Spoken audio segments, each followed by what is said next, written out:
Imaginez un jardin qui défie les sécheresses les plus rudes de l'été.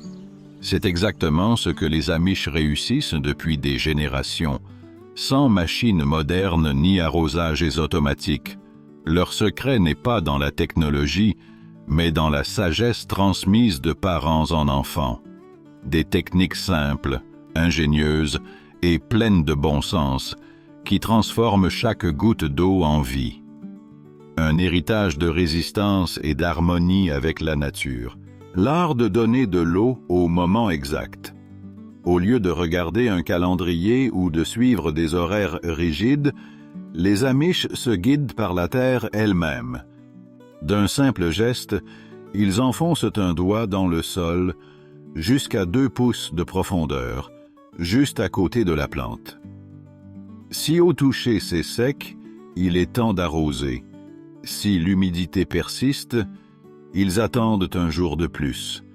Le plus surprenant est que la surface du sol peut ressembler à un désert fissuré, mais cacher encore suffisamment d'humidité en dessous.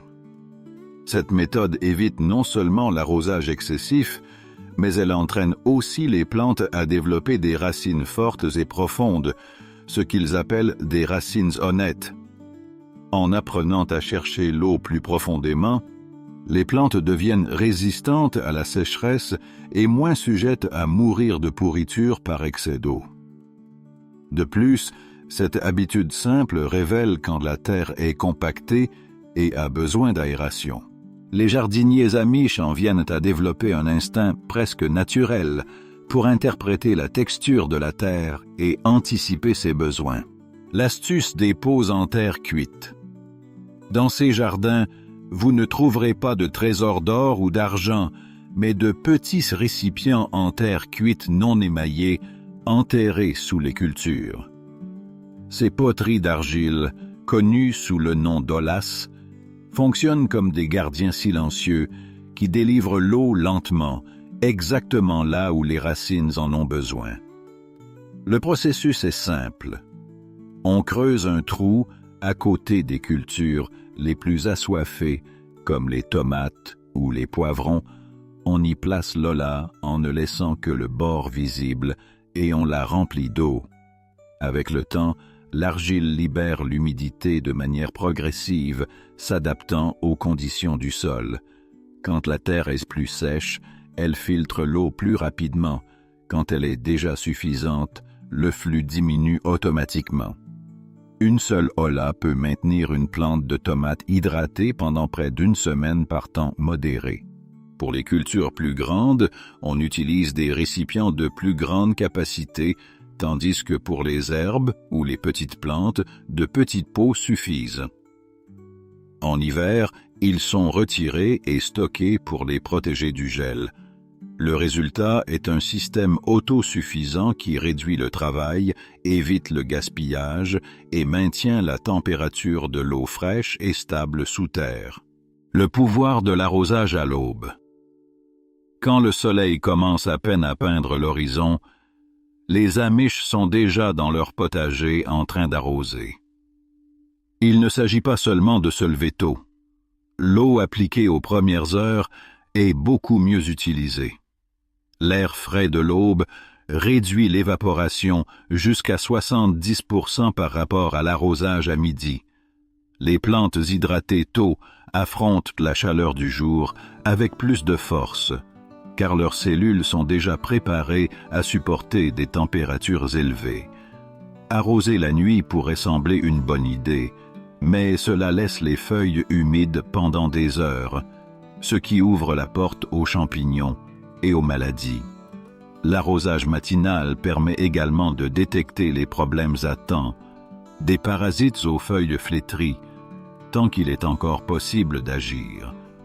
Pour une plus grande efficacité, beaucoup préparent les seaux et les arrosoirs dès la veille au soir, de sorte que tout soit prêt dès l'aube. Même la température de l'eau est plus appropriée, évitant le choc thermique produit par l'eau chaude des tuyaux exposés au soleil. Groupez les cultures selon leur soif. Dans un potager Amish, vous ne verrez jamais de céleri, qui a besoin de beaucoup d'eau plantés à côté de haricots qui tolèrent de la sécheresse. Il existe une logique claire. Organiser les plantes selon leurs besoins en hydratation. Dans une zone, on place les cultures à forte consommation comme le céleri, la laitue et le concombre. Dans une autre, celles à demande moyenne comme les tomates, les courges ou les haricots. Et dans une troisième, les herbes et les poivrons qui supportent bien la sécheresse. Cette méthode non seulement économise de l'eau, mais simplifie aussi la fertilisation, car les plantes d'un même groupe ont tendance à partager les mêmes besoins nutritionnels. De plus, l'emplacement par rapport aux barils d'eau est mieux exploité. Les cultures les plus exigeantes sont placées plus près pour réduire l'effort de transport. La sagesse amish tient également compte de l'exposition au soleil. Les légumes qui requièrent plus d'eau sont plantés dans des zones avec un peu d'ombre l'après-midi, tandis que les tolérants à la sécheresse occupent des espaces en plein soleil. Ainsi, on évite le gaspillage et on optimise l'arrosage. Le manteau de protection du paillis. En marchant dans un potager amish en plein été, on remarque que le sol nu est à peine visible. Chaque lit de culture est recouvert de paille, de foin ou de feuilles sèches, formant un épais matelas qui protège la terre. Cette couche naturelle de 3 ou 4 pouces empêche l'humidité de s'évaporer, évite la croissance des mauvaises herbes et, en se décomposant, enrichit le sol en matière organique. L'application du paillis ne se fait pas au hasard. D'abord, ils attendent que la terre se réchauffe au printemps, car s'il est placé trop tôt, il peut freiner le développement initial. Ensuite, tout au long de la saison, de nouvelles couches sont ajoutées à mesure que les inférieures se décomposent. Le résultat est un sol plus fertile, frais et vivant, avec des vers et des micro-organismes qui travaillent constamment. Le bénéfice est double. La nécessité d'arrosage est réduite de moitié et la structure du terrain s'améliore pour les saisons suivantes. Le paillis est, en quelques mots, une couverture qui nourrit et protège. Collecter chaque goutte de pluie. Les toits des granges et des maisons amish fonctionnent comme des entonnoirs géants. Grâce à des gouttières et des barils stratégiquement placés, ils transforment chaque averse en réserve liquide pour l'avenir. Pour vous donner une idée, un pouce de pluie sur un toit de 1000 pieds carrés peut générer plus de 600 gallons d'eau, suffisant pour maintenir un potager en vie pendant des semaines. Il ne s'agit pas seulement de stocker l'eau, mais de le faire correctement. Les barils sont reliés entre eux pour augmenter la capacité. Ils sont couverts de grillages pour éviter les moustiques et disposent de déviateurs qui permettent d'écarter le premier flux d'eau du toit, qui entraîne la poussière ou les impuretés. Le liquide collecté est doux et sans produits chimiques, ce qui le rend parfait pour les cultures les plus délicates. Ce système reflète une vision pratique. Stocker quand il y a de l'abondance pour survivre quand la pénurie arrive. Dans chaque famille, la taille des barils est calculée selon la surface du toit et la pluie moyenne de la région, parvenant à un équilibre parfait entre besoin et prévoyance. Le sage usage du paillis vivant. Dans les potagers amish, on ne protège pas seulement la terre avec du paillis sec. On utilise aussi des cultures vivantes qui couvrent le sol et agissent comme un tapis naturel. Des plantes comme le trèfle, la luzerne ou le seigle sont semées entre les rangées de légumes pour maintenir l'humidité, améliorer la fertilité et éviter que le soleil ne dessèche la surface. Cette méthode crée un microclimat stable autour des racines, où la température et l'humidité se régulent naturellement. De plus, le paillis vivant apporte de l'azote au sol et attire des insectes bénéfiques qui contrôlent les parasites. Le moment venu, ces couvertures sont coupées et laissées sur la terre comme engrais verts. Ainsi, la vie du sol n'est jamais interrompue et chaque saison commence avec un terrain plus fertile et sain que la précédente.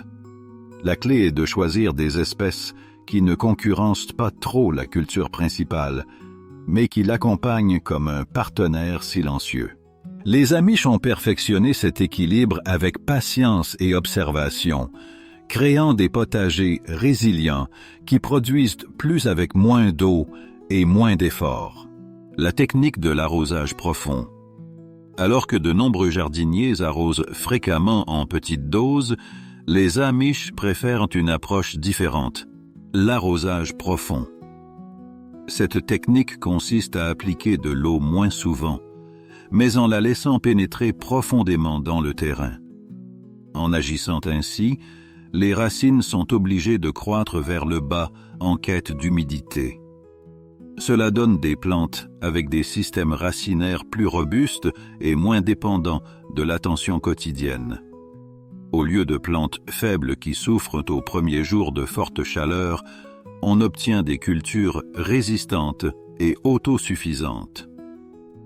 L'arrosage profond prévient également l'évaporation rapide qui se produit avec les arrosages superficiels et réduit l'apparition de champignons, car la surface ne reste pas constamment humide. Pour vérifier si cela a fonctionné, les Amish recourent à leur méthode simple. Ils enfoncent un doigt dans la terre jusqu'à 2 pouces de profondeur. S'ils sentent de l'humidité, ils savent que les plantes ont ce qu'il faut pour prospérer sans avoir besoin de plus d'eau. Le secret des rangées orientées. Un détail presque invisible, mais rempli de sagesse, est l'orientation des sillons. Les Amish placent leurs rangées du nord au sud. À première vue, cela semble sans importance, mais ce schéma permet à chaque plante de recevoir une lumière solaire uniforme tout au long de la journée.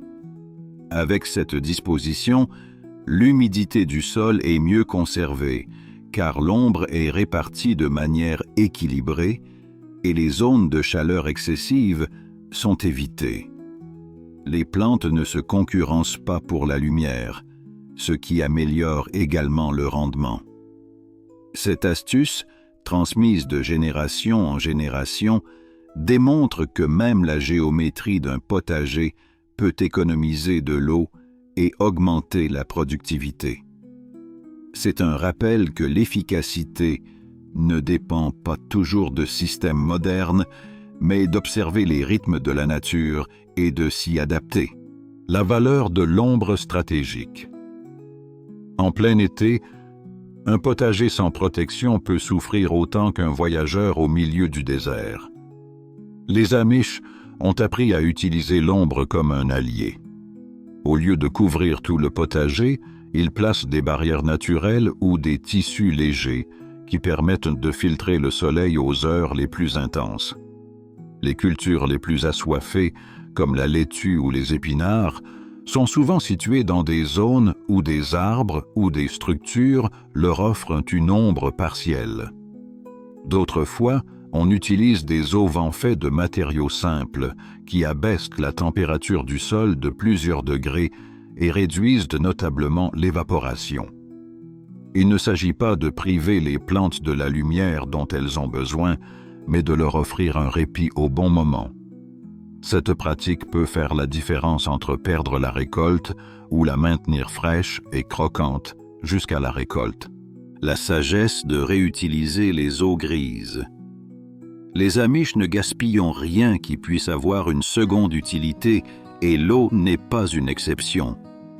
De nombreuses familles réutilisent ce qu'ils appellent les eaux grises, l'eau provenant du lavage de la vaisselle ou du linge, à condition qu'elle ne contienne pas de produits chimiques agressifs. Elle est collectée dans des seaux et versée directement sur les arbres fruitiers ou les cultures moins délicates.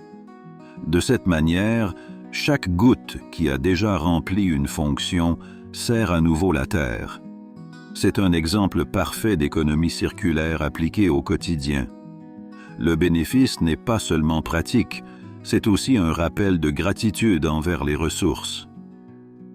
En observant cette habitude, on comprend que pour les Amish, l'eau n'est pas un luxe, mais un cadeau qui mérite d'être utilisé au maximum. L'astuce des tranchées d'infiltration. Dans les potagers en légère pente, les Amish creusent de petites tranchées qui se remplissent d'eau de pluie ou d'arrosage. Ces tranchées permettent au liquide de s'infiltrer lentement dans le terrain, au lieu de s'écouler rapidement vers le bas. Les racines des plantes voisines reçoivent ainsi un approvisionnement constant et équilibré, tandis que l'érosion est évitée.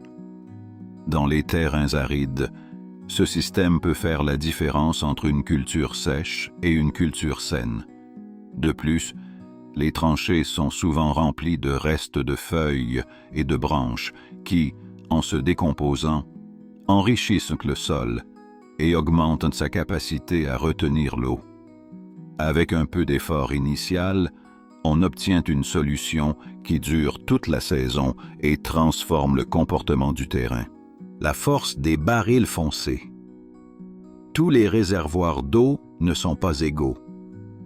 Les Amish préfèrent les barils de couleur foncée car ils absorbent la chaleur du soleil et maintiennent l'eau à une température plus proche de celle du sol. Ainsi, ils évitent le choc thermique qui peut affaiblir les plantes lorsque l'on arrose avec de l'eau trop froide. De plus, la chaleur supplémentaire aide à empêcher la prolifération des algues à l'intérieur des barils. Maintenant, l'eau plus propre plus longtemps. Ces récipients sont souvent placés sur des bases en bois ou des blocs, ce qui facilite l'utilisation de la gravité pour remplir les arrosoirs sans effort. Ce petit détail est un exemple de la façon dont l'observation pratique se transforme en une habitude qui simplifie la vie et protège les récoltes. L'héritage du compost liquide. Une autre ressource précieuse est le thé de compost, une sorte de soupe nutritive qui combine l'eau avec du compost mûr. Les Amish le préparent en laissant des restes de matière organique dans des barils d'eau pendant plusieurs jours, jusqu'à ce que le liquide soit imprégné de nutriments. Cet engrais naturel est utilisé pour arroser directement à la base des plantes, apportant non seulement de l'humidité, mais aussi une alimentation concentrée. En le faisant, ils réduisent les dépenses en produits externes et fermentent un cycle parfait entre les déchets et la productivité. Chaque application renforce les plantes et améliore l'activité microbienne du sol, créant un écosystème sain qui a besoin de moins d'eau et de moins d'intervention humaine. C'est comme offrir aux plantes un banquet liquide préparé avec les restes du même potager. L'art de profiter de la rosée.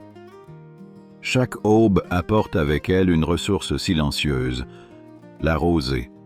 Alors que la plupart l'ignorent, les Amish la reconnaissent comme une bénédiction. Leurs plantes, couvertes de minuscules gouttes, absorbent une partie de cette humidité matinale avant que le soleil ne l'évapore. Même si cela peut sembler insignifiant, la rosée quotidienne représente un apport constant qui réduit la dépendance à l'arrosage. Pour potentialiser ce phénomène, les Amish ont tendance à planter dans des zones ouvertes où la condensation est plus abondante. Ils placent aussi des pierres plates ou des surfaces froides qui captent l'humidité et la laissent s'égoutter lentement vers les racines. De cette manière, chaque aube devient un allié silencieux qui aide à maintenir le potager vert même pendant les jours les plus secs de l'été.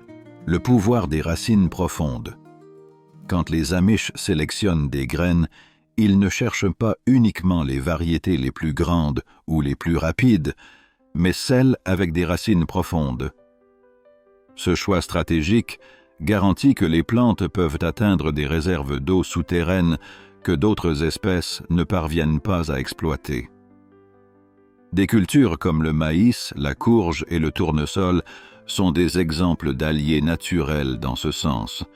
Une fois que leurs racines traversent les premières couches du sol, la plante devient plus indépendante des arrosages fréquents.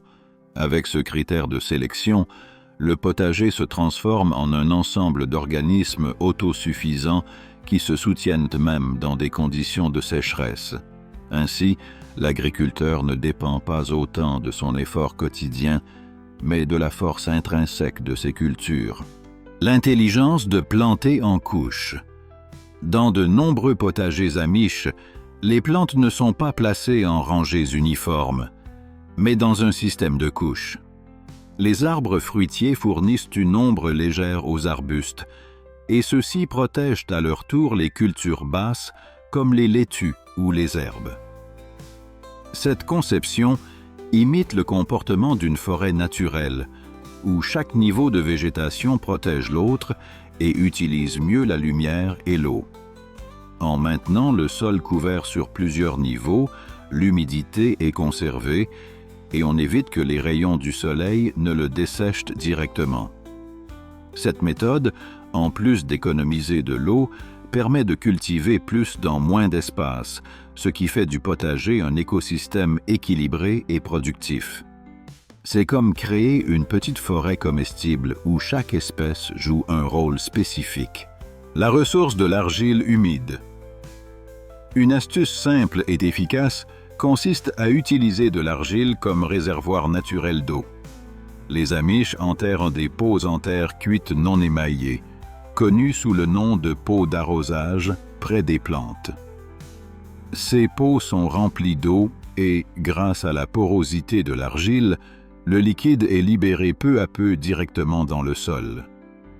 Ce système réduit l'évaporation et maintient une humidité constante dans la zone des racines, évitant à la fois l'excès et le manque d'eau. De plus, il nécessite peu de surveillance, ce qui économise du temps et de l'effort.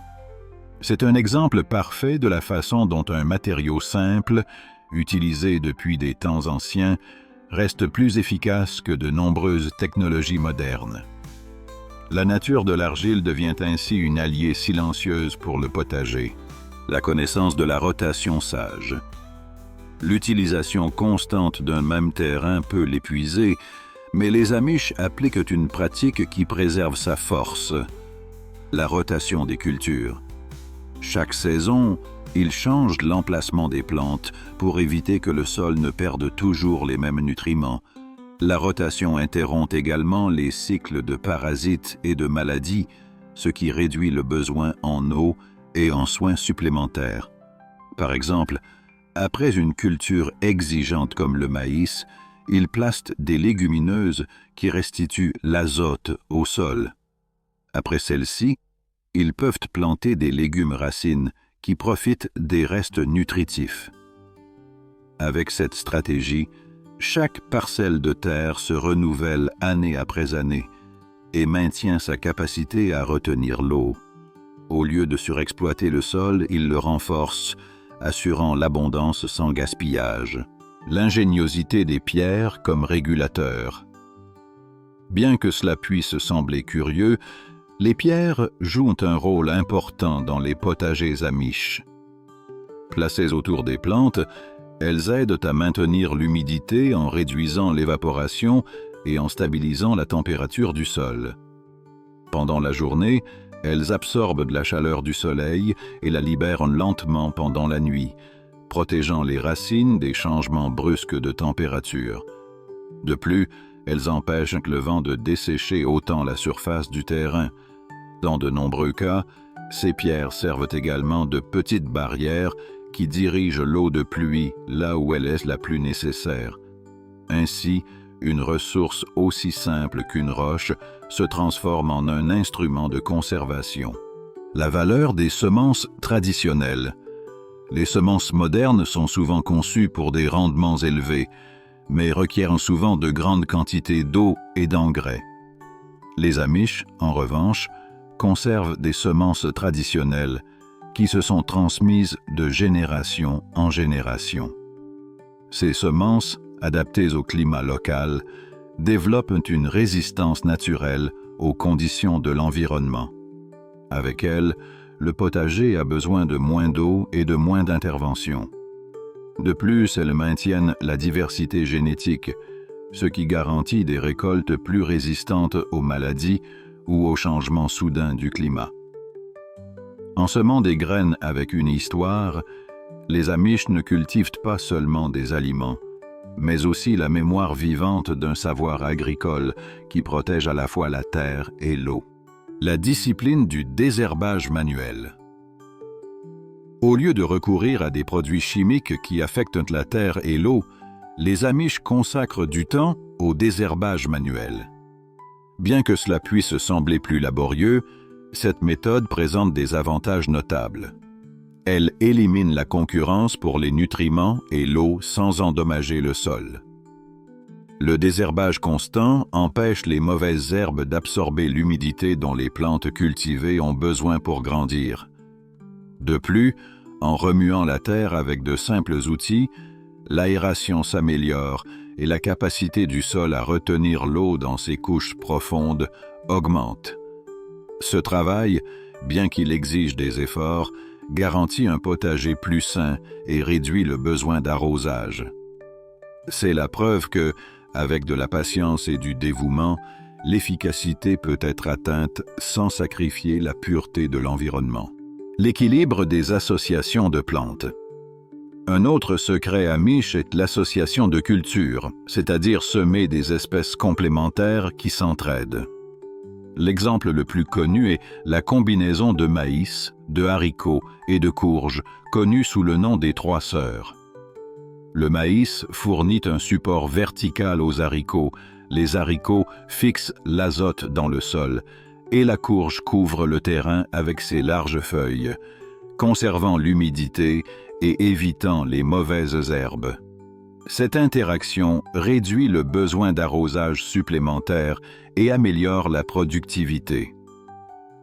Le principe peut s'appliquer à de nombreuses combinaisons différentes. Ainsi, au lieu de ne dépendre que de l'intervention humaine, le potager devient un réseau de collaboration naturelle où chaque plante remplit un but. La force des engrais naturels. Les Amish ne dépendent pas de produits chimiques industriels pour nourrir leur culture. Au lieu de cela, ils utilisent du compost, du fumier bien décomposé et des restes de nourriture qui redonnent vie à la terre. Cette approche maintient la fertilité du sol et améliore sa capacité à retenir l'eau. Le compost, en plus d'apporter des nutriments, agit comme une éponge qui conserve l'humidité dans les racines. Chaque couche organique qui se décompose augmente la résistance du potager face aux sécheresses. Le résultat n'est pas seulement une terre plus fertile, mais aussi un système de culture plus autosuffisant. En employant des engrais naturels, les Amish garantissent que chaque goutte d'eau utilisée est exploitée au maximum et que la terre ne perd jamais sa richesse vitale. Le rôle des haies vives. Au-delà de la beauté qu'elles apportent, les haies remplissent des fonctions pratiques dans les potagers Amish. Ces barrières naturelles protègent contre le vent, réduisent l'évaporation et créent des microclimats plus frais à l'intérieur des parcelles. En même temps, elles attirent des insectes bénéfiques et des oiseaux qui aident au contrôle naturel des parasites. La combinaison d'ombre, de refuge et de protection fait des haies un outil silencieux pour l'économie d'eau. Ce qui à première vue semble être une limite esthétique est en réalité une partie d'une stratégie de conservation qui s'est transmise de génération en génération. Le secret des tunnels d'air. Dans certains potagers Amish, de petits tunnels d'air sont créés sous la terre en utilisant des roseaux ou des branches sèches. Ces canaux améliorent la circulation de l'oxygène et facilitent l'infiltration de l'eau. Grâce à ce système, lorsqu'il pleut ou que l'on arrose, l'eau ne reste pas en surface, mais se distribue dans les couches profondes, où les racines peuvent y accéder plus longtemps.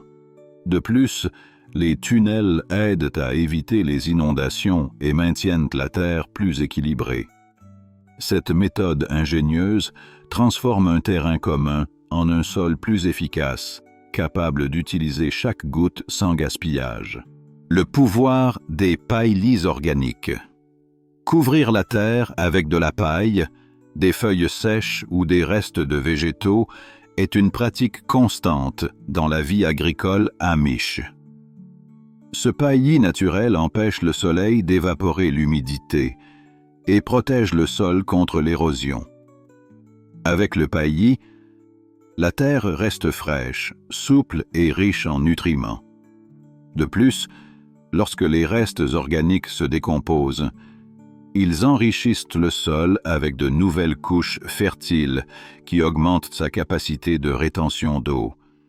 C'est une manière simple et efficace de réduire l'arrosage, tout en construisant un cercle vertueux où chaque résidu se transforme en vie.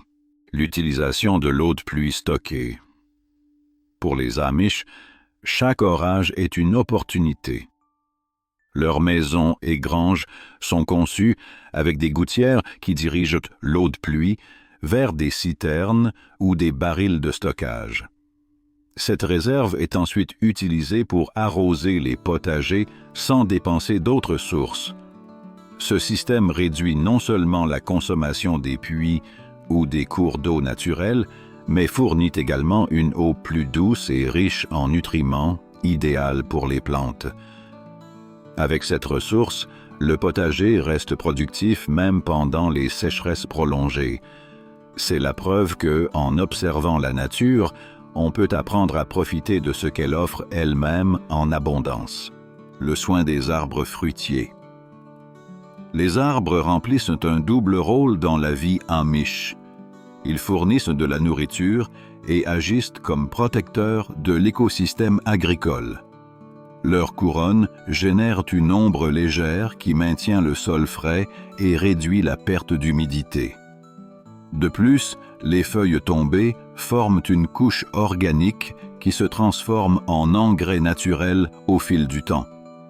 Leurs racines profondes aident également à stabiliser la terre et à maintenir l'humidité dans les couches inférieures. Les potagers où cohabitent des légumes et des arbres fruitiers montrent un équilibre naturel qui diminue le besoin d'arrosage constant. Chaque arbre se transforme en un gardien silencieux de l'humidité du sol. Le pouvoir de l'observation constante. Les Amish consacrent du temps à observer leur potager, reconnaissant les signaux que les plantes offrent. Si les feuilles perdent de leur éclat, si la terre montre des fissures, ou si certains insectes apparaissent, ces signes sont interprétés comme des messages directs de la nature. Grâce à cette attention, ils ajustent leur méthode avant que les problèmes ne s'aggravent.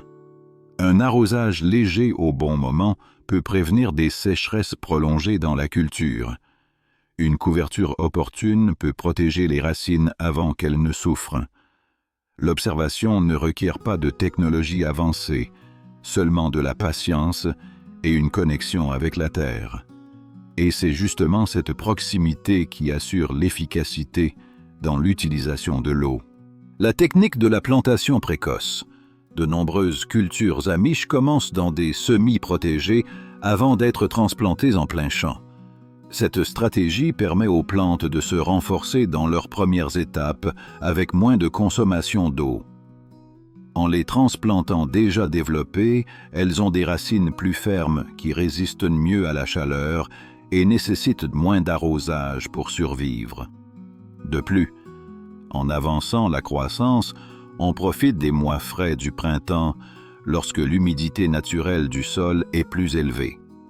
La plantation précoce réduit la dépendance au système d'arrosage et garantit des récoltes plus abondantes avec un minimum de dépenses en ressources. La ressource des puits peu profonds. Dans certaines fermes, les Amish creusent des puits de faible profondeur qui captent l'eau souterraine proche. Ces petits réservoirs sont utilisés uniquement pour le potager et sont souvent connectés à des systèmes manuels de pompage. Bien qu'ils ne soient ni grands ni coûteux, ils jouent un rôle clé en période de sécheresse. L'eau extraite est utilisée avec modération et précision, suivant le principe de ne jamais gaspiller. Cette ressource montre comment, avec des outils simples, on peut assurer un approvisionnement supplémentaire sans altérer l'équilibre de la nature. L'héritage de la simplicité. Chacun de ces secrets agricoles reflète un principe central: la simplicité comme outil de pouvoir.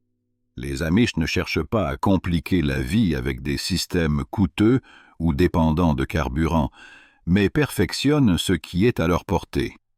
Cette philosophie transforme leur potager en espace d'abondance et de durabilité.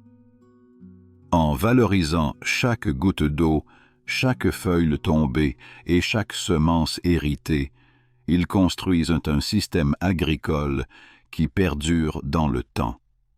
Le vrai secret est de comprendre que la nature offre des solutions plus sages que ce que la modernité imagine, à condition de l'écouter avec respect. Si cette vidéo vous a plu et que vous êtes passionné par la culture Amish, cette autre vous plaira sûrement. N'oubliez pas de laisser un like et de vous abonner pour ne manquer aucune vidéo de la plus grande communauté Amish de toute YouTube.